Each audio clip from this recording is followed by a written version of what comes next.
is one of the most pervasive and significant phenomenon that has defined our nation for years now. It's agriculture. And COVID-19 has just solidified that fact and opened all our eyes to that truth.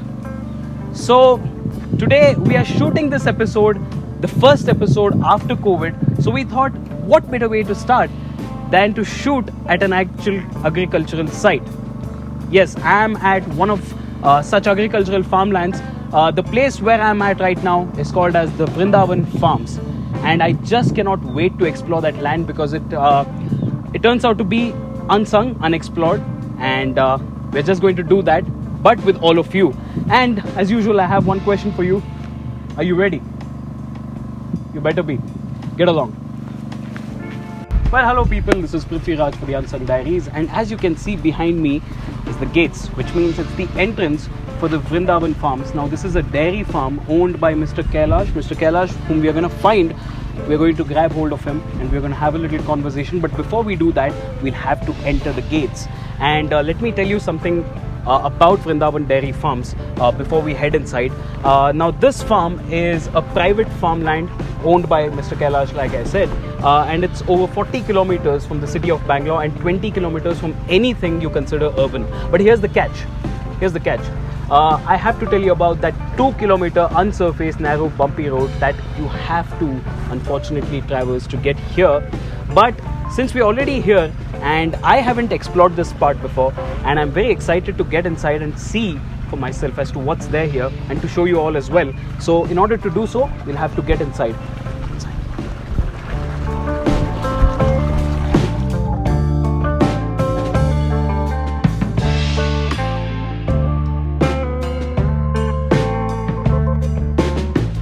Well, the crisp and sharp sound of water splashing over there, there's greenery everywhere across, and I'm here at the Vrindavan Dairy Farms, and I'm just about to enter, and I can see 3 cows there chilling. I think presumably they're trying to welcome me.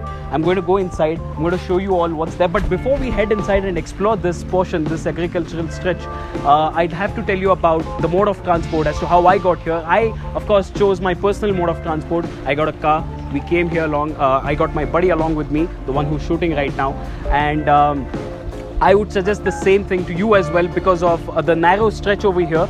In fact, the 2-kilometer stretch that I spoke of at the outset, that's going to cause a lot of trouble, and public transport scenario is also not that great here. So my suggestion is you have to pull in, you have to rent a car with all your friends. That's something that you could do. It's a pretty comforting option. So that's something that I would suggest. And now, without wasting any time further, I'm going to go inside. I'm going to greet my 3 friends over there. So I'm going to take you all along as well. So let's see what's there inside.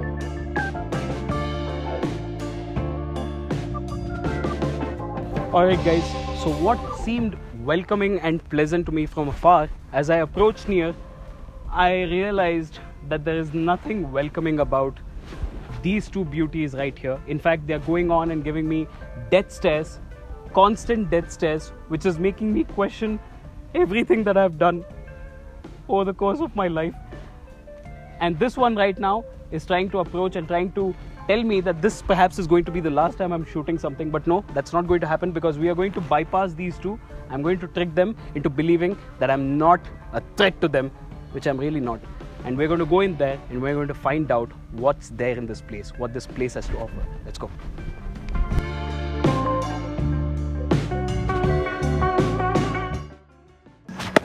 Did we talk about intimidating?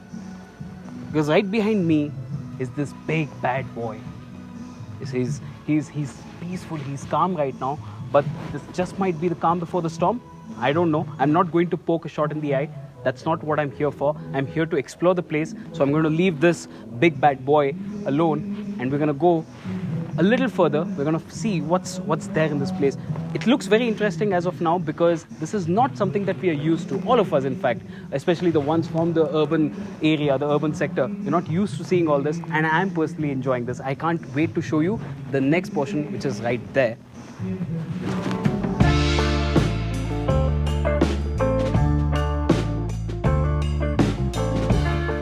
So guys, this is the cowshed I spoke of. This is the portion that I wanted to show you, and these are the beautiful little calves. Like I told you, this is the speciality of this dairy farm. I have very special person right now. Yes, as you can see. Hello, sir. This is Mr. Kailash, and he owns Vrindavan Farms. And sir, thank you so much. First of all, I'm extremely sorry I picked you up from that place. You're working, I recognize that. But thank you so much for taking out time. So first of all, I would like you to tell me a little about Vrindavan Farms to all our viewers. Yeah, sure, definitely. So this Vrindavan farm actually is started about 7 years back. So we bought land here, and this is about 1 acre here, and we have 2.5 acres little land there. Yeah. And our main focus is to rear desi cows. Rear desi cows. Desi So cows. all of these are Indian breed, solid Indian cows. Yeah, these are all pure Indian breed cows. Okay. These are originally from Gujarat. Right. These is called the Gir cows. All these brown ones are Gir cows. Gir cows. Okay. Yeah. The black one, and there are some white ones out there. Right. They are called Concrete. They are also from Gujarat. All are from Gujarat. Yeah, all are from Gujarat. These two breeds we have here. We want to keep only desi cows here because our focus is to promote these desi cows. Absolutely. And increase the population of desi cows, because people have forgotten the desi cows. Yes. So it was there were a lot of desi cows about 40-50 years back. Right. For a period of time, because of these hybrid cows like Jersey and HF cows. Right. So these desi cows are like kind of vanishing. Right. So but now we are realizing the benefits of desi cows. Nice. The milk and their milk products are much beneficial compared to these hybrid cows. Whatever cow dung, cow urine that we collect from cows, we irrigate to our farms. So our farm is completely organic farm. Okay. We don't use any chemical-based fertilizers, any kind of pesticides here. Wonderful. It's a purely organic farm. So sir, you have kept the farm open for visitors as well. So any our particular farm reason for that? No, yeah, I mean we want people to come here and then experience the desi cows, because our idea is to promote, Absolutely, not to make money out of it. Yeah. We want to promote desi cows and desi cow products. So we want people to come over here and then learn about it. We also have this farm visit program. Right. School children and other people from other institutes come here. Right. And So how often that happens? So that happens monthly, 2 to 3 times. Okay. So school children usually they just take appointment and then they come over here. They bring the children along with the teachers. So we spend about 2 hours per session. Yeah. We go through complete dairy farming. What is desi cows? What is the difference between desi cow and hybrid cows? Right. And what are the different products we make out of desi cows? Right. So we explain everything. So children get a lot of exposure into dairy farms and desi cows. Absolutely. That's a very noble thought, sir. So this is a main shed. Okay. Where cows are tied in the night time. Okay. So night time they are inside here. Okay. And when it rains also they are inside. Yes. So most of the time this shed is used for resting, and we also have machineries inside, to cut grass. Okay. And we also have this the pathway for cows to put fodder for cows.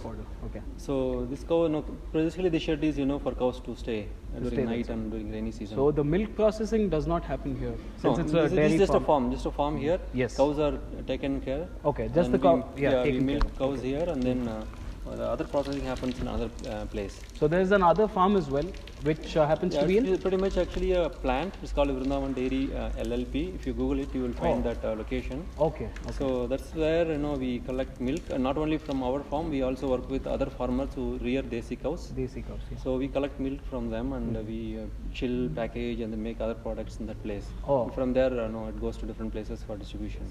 Guys, it's completely desi, as he says, and that is the significant point that I wanted to make. I wanted to put across. So, Mr. Kailash, a very heartfelt thank you to you It was for pleasure. allowing us to get in here and shoot this portion.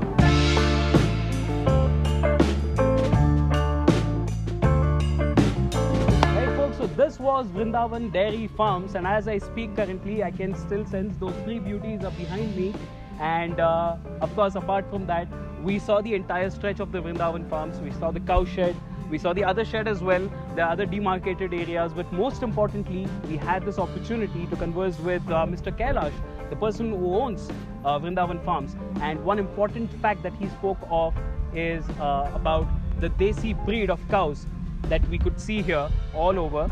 And because I come from the city of Bangalore, the only cows that I have seen over there, those are called as hybrid cows, and they're bred for particular purposes, as we all know, because of their high yielding commercial purposes, if I may say so. But these are not those cows, and that is why they were distinctly different. They appeared distinctly different to me. But again, like I spoke to Mr. Kailash, and his whole purpose of rearing these cattle, these cows, it's very special and something that you all should understand as well. So I hope you enjoyed this episode as much as I did, and I also hope that you got the much needed enrichment that I did. So until next time, until the next episode, stay hooked, stick to us, and we'll see you. Get along.